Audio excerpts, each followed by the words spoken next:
Mahasiswa adalah salah satu penangkaran resmi dan penangkaran yang sangat terpercaya di Indonesia. Jadi ketika kita bertransaksi, itu secara otomatis kita akan membackup secara hukum, secara penangkaran, terus pengembangbiakan, perawatan ketika sakit dan lain sebagainya. Dan kita juga menyediakan sertifikat untuk membuktikan bahwa merak dari penangkaran sah. Assalamualaikum warahmatullahi wabarakatuh.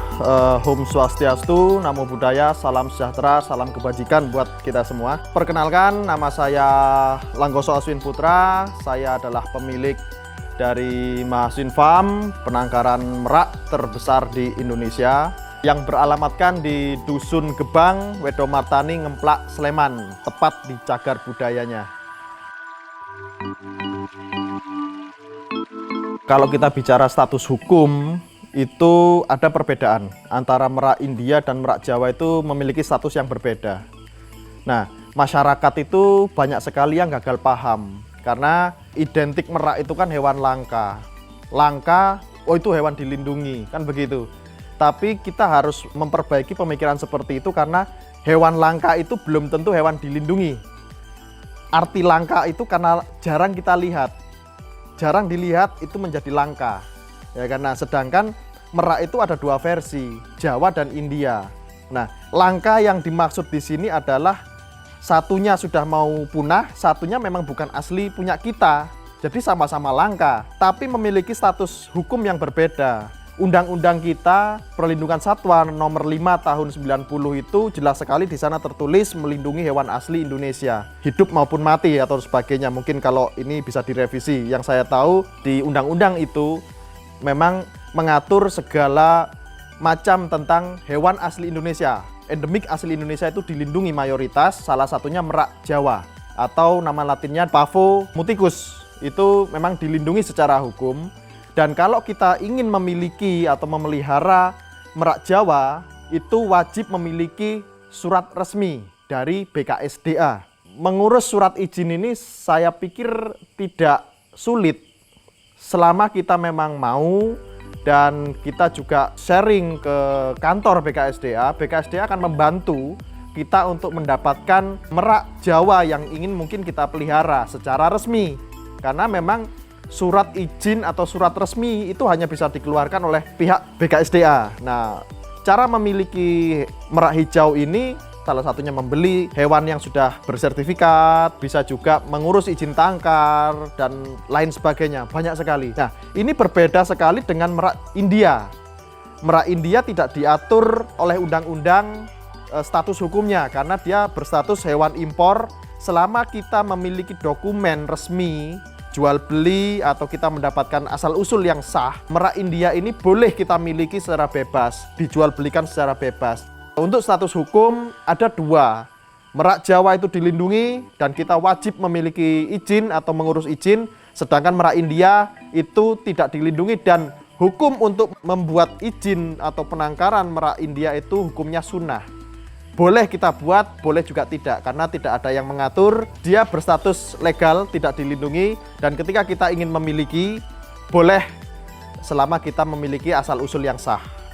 Artinya ketika kita membeli merak India, kita harus membeli dari penangkar-penangkar yang memang terpercaya dan resmi. Jangan sampai kita membeli merak India tapi sama sekali tidak memiliki bukti asal-usul, dan itu berbahaya karena bisa memungkinkan kita dianggap membeli barang-barang curian dari kebun binatang atau tempat-tempat lain karena kita tidak memiliki dasar hukum yang jelas kita mendapatkan barang ini atau merak India ini dari mana.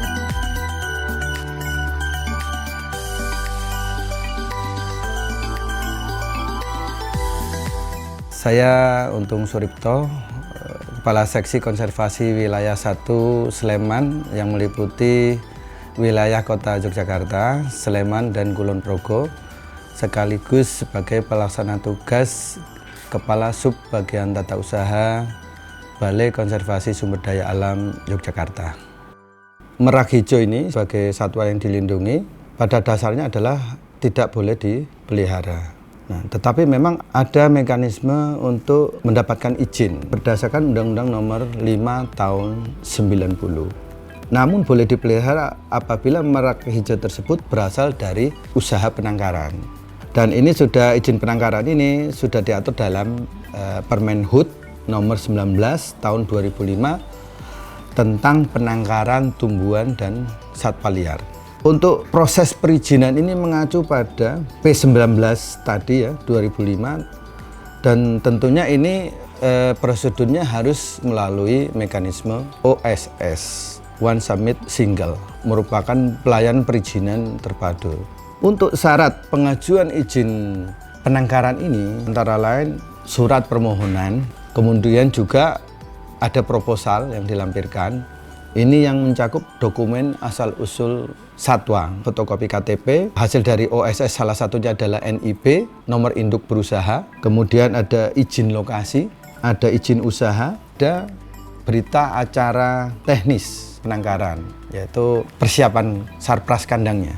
Itu semua kita BAP. Dokumen-dokumen tersebut disampaikan ke Kepala Balai KSDA Yogyakarta, kemudian dari telaah teknis, kemudian pengecekan di lapangan ini akan kemudian dikeluarkan rekomendasi dari Kepala Balai.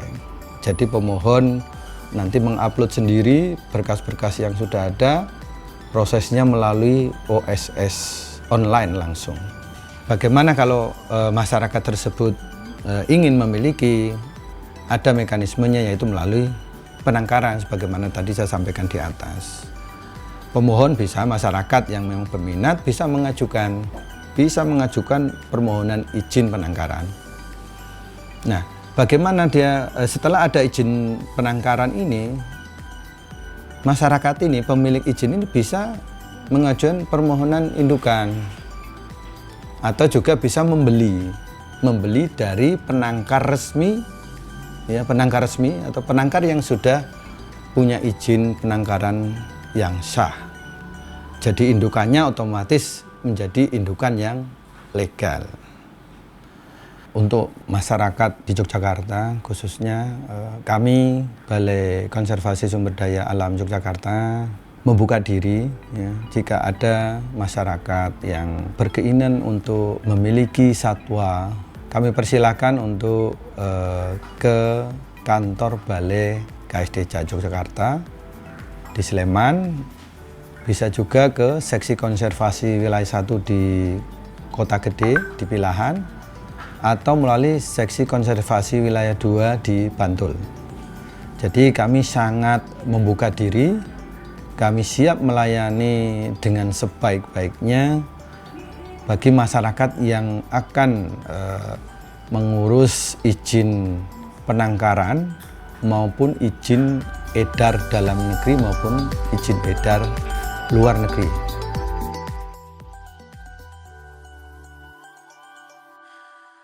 Mahasin Farm adalah salah satu penangkaran resmi dan penangkaran yang sangat terpercaya di Indonesia. Jadi ketika kita bertransaksi, itu secara otomatis kita akan membackup secara hukum, cara penangkaran, terus pengembangbiakan, perawatan ketika sakit dan lain sebagainya. Dan kita juga menyediakan sertifikat untuk membuktikan bahwa perak dari penangkaran sah. Tidak perlu ada kekhawatiran tentang nanti ini disita atau bagaimana atau statusnya seperti apa, karena segalanya semuanya sudah di backup oleh Mahasin Farm sampai benar-benar berhasil menangkarkan. Karena di Mahasin Farm kita memiliki konsep pembeli adalah mitra. Jadi ketika ada pembeli yang datang, kita sudah melihat pembeli ini adalah mitra. Karena next ketika kita berhasil mengajari atau membimbing pembeli ini untuk menjadi penangkar yang sukses, mereka juga pasti kebingungan, ini barang akan semakin banyak. Nah, disitulah Mahasin Farm hadir untuk membantu memasarkan barang-barang dia hingga tidak overstock. Karena banyak sekali teman-teman membeli untuk hobi tapi ternyata sampai membeludak, bingung mau dibuang kemana atau mau buat apa, karena ini hewan hidup yang terus berproduksi. Dengan cara yang salah saja dia bisa produksi bagus, apalagi dengan bimbingan yang sangat profesional, otomatis dalam setahun 2 tahun ini bisa overstock kandangnya. Buat teman-teman yang memang masih atau sudah memiliki merak hijau Jawa, nggak usah khawatir. Jadi mending diresmikan sekalian daripada nanti terjadi masalah hukum di kedepannya, karena sayang sekali hanya karena hobi kita terjebak hukum yang akibatnya menyusahkan diri kita dan keluarga kita.